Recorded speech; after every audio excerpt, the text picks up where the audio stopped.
My name is Ashlyn Winters. I work at Preacher Pottery, and I am the studio manager. So I went to Oklahoma Baptist University, and I wanted to be an art teacher. And they were one of the only schools that had a K-12 art program for teachers. And I wanted to teach high school art, so I did that for 2 years. And then I found a school that was elementary through 12th grade that had an elementary art position open. And so I've taught the whole gamut, and now I'm here teaching adults pottery. In the art program where I went to school, you had a few art classes that were all spread out, like, a little bit of ceramics, a little bit of fibers, a little bit of, all kinds of stuff. But ceramics was the one that I wanted to focus in on a lot more. And so I did all the ceramics classes I could get my hands on. So I've been doing pottery for probably close to 15 years and have taught high school and elementary. And that was always everybody's favorite week was clay week. I would get out all the tools and the kids would go a little bit ballistic. So it's fun because you work with your hands and it's a lot sculptural. And then my good friend who owns Preacher Pottery, Michael White, was opening the studio, and he goes, "Do you want to come teach for me?" And I said, "Sure." So I've been here for 3.5 years just teaching adults how to do pottery. It's what 90% of our people are brand new. They've never done pottery or touched clay before at all. And so it's fun getting to be their first experience here. And we work with really great people as well. I don't know that there was a single point. I love things that have multiple uses. So like if it's functional, but it's also beautiful, I want to fill my home and my space with those things. And ceramics kind of touches both of those, because like I can make a mug that I've made with my hands, or make a bowl that I've made, and it's one of a kind. Nobody else has made anything like that before, but I can also use it. I can eat cereal out of it. I can drink tea out of it. And so having that multiple use thing is really helpful. And then you have friends that were like, "I can't make that. Can you make me one?" And so then it just kind of, evolves into what is now a career, which is really fun. The main one that you start with is the really squishy, malleable clay. It's called plastic. From that point, you can do anything you want to with it. The only limit really is your creativity and your brain. And so we have wheels here that we use to do wheel throwing. We also have a bunch of hand-build tools that you can use for hand building and sculpting. Some people like both. I like both, but I kind of tend towards more hand building usually. If I have a preference, it's a little slower. But then you have people who are really proficient in making a lot of things on the wheel at one time. I can do that too, but there's the preference there of I would rather do one over the other. Once you have a piece that is made, you want to let it sit and dry for a little bit, and the slower the better. Mostly because, if things dry too quickly, they can crack and fall apart, and that is really sad.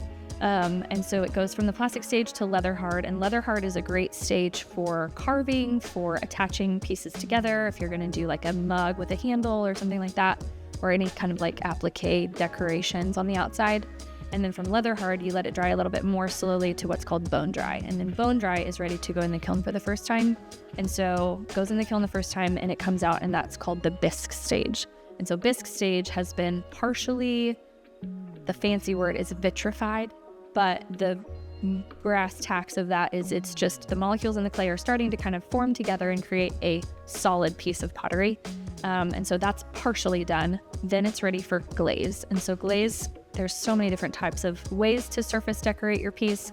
Glaze is a pretty popular one. It's just that beautiful liquid paint that you put on the outside that becomes glass. And so once it is fired and then you glaze it, you have to put it in the kiln for a second time. And then it's a full piece of finished pottery glazeware. And so that's kind of the overview start to finish of a piece, from the squishy mud from the ground all the way to the end of the piece when it's been fired. There are a lot of artists who will start a piece and they have an idea in mind of what they want to do. And I do that sometimes, but most of the time it's like, well, what do you want to be today? Because you'll sit down and you'll have something in mind and it will not work the way that you want it to, which is fine. A lot of the times you'll sit down and a piece of clay will want to be a vase and you didn't want it to be a vase, you wanted it to be a bowl, or vice versa. And so I try to go in with an idea in mind, but I also try to keep it really loose, because I think that's part of the creative process too, is like I want to make something that is useful and beautiful, but I also want to kind of, put my own splash on it, or I will also too watch videos of potters who are currently making and get inspired. I walk in these doors and I look at the shelves and I'm like, wow, I want to make one of those. And so it's great to be a part of a community where you're not just working by yourself, so that you can see what other people are making and see if it's something like that looks challenging, but I want to challenge myself to try to make that start to finish. I also have a sketchbook and I'll kind of sketch out some ideas of things that I want to make, especially if I know I have a show coming up and I know people are going to want mugs. Well, I don't want them to just be the same mug over and over. I want them to be all different, because people love that.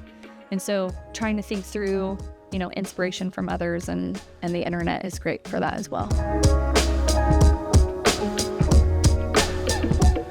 I think it's really important to have a dedicated space for it, because if there's not a dedicated space, it's really hard for me to pottery needs a lot of things, a lot of tools, a lot of, bowl of water. And if you're going to do a wheel, you have to have a space where you're okay with it getting a little bit messy, because there's always a fine layer of dust and gross splashy clay everywhere. And so if I can have a dedicated space where everything's already out, and if that inspiration hits, or if I know I'm going to work on stuff, it takes one layer away from having to get everything out and then get started. I can just go and start because everything's where I need it. Working here is amazing because I work with great people and we talk about oh, what are you making? Oh, that sounds great. I've never made one of those. I'd like to try that someday. And so I think the community aspect of it is really important. And then getting to teach as well is really great, because I'll have students who have never touched clay before and they're making something and they have that spark in their eyes for the first time. And I'm like, man, I missed that. How do I get that? Or they make something. I'm like, I've never tried that before and it's working for you. I'm going to try that now. And that becomes something that then I'll bring into my teaching lessons as well. Well, earlier I said, hold your piece with very loose expectations, because sometimes even the best intentions they'll drop it on the ground, or it'll explode in the kiln because for whatever reason the kiln decided to be mean to you that day. As far as finishing a piece, it's just making sure I've done all the steps that I need to do, but then also it's just a waiting game. So it really is a good practice in patience, which is a good life skill too. Being intentional with my plans. So for glazing, for example, we have a glazing class that we do here, and I teach my students how, if you have a piece that you're I love this piece, I know I want to glaze this, I'm just going to buy the glaze and put it on. Sometimes with the way that the glaze works and the way that different community kilns are fired, that glaze may not look exactly like you want it to. And so always do a test piece first. I don't always live by that rule, but I try to, because you just get so excited. You're oh, I just want to do it. And sometimes you do it and it works great. And then sometimes you do it and it fails on you. And so doing test pieces is great. If you have a piece that you've created that you're not super happy with, keep it anyway, because you can use it as a learning experience, and you can also use it for a glaze test piece. Don't be afraid to fail. That's a really big part of pottery. I wouldn't say 50% of the pieces I've made have failed, but it's a good percentage. And it might be that I'm just off that day and my hands aren't working the way that I want them to, or my personal studio is in my garage at home, and in Oklahoma, it's cold for 6 months and then it's hot for 6 months. And so, having a space like this is really great. Just making sure that you're okay with being bad at the beginning when you start. We tell our students that all the time, this is the first time you've ever touched pottery. You're not going to be great at it the first time you do it. It takes a solid practice of a year or two before you feel proficient and comfortable with what you're doing. And that's true for anything. If you're going to be a banker, if you're going to, be an artist, those things are going to take some time getting comfortable and getting used to your tools, getting used to your craft, and getting used to how you work with your hands.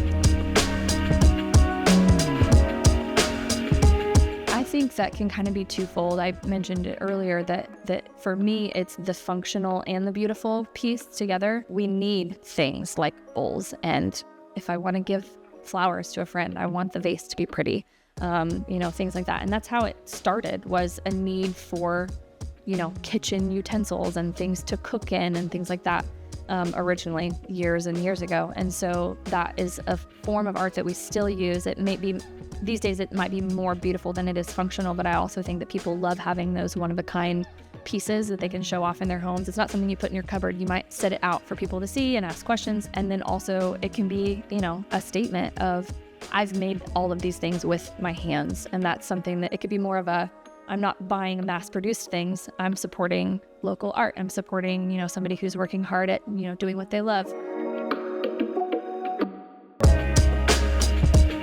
I love teaching, helping someone find something that they love, even if they're just here for 4 weeks and then they're like, okay, I did a 4-week class, I've experienced it, I'm done.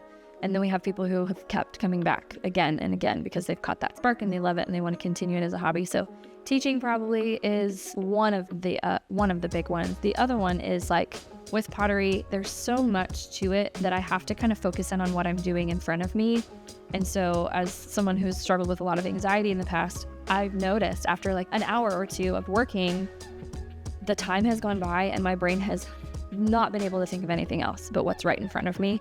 And so it's a good kind of like breath of fresh air to be reminded of, oh, I have to focus on what I'm doing here. And I haven't been anxious for the past hour. And so that's really good. And instilling that in other people in the teaching aspect has been really great. I always ask, why are you here? What's your name and why are you here? And a lot of them say, I just wanted to try something new and I needed to get out of my head. And like, you're in the perfect spot for that.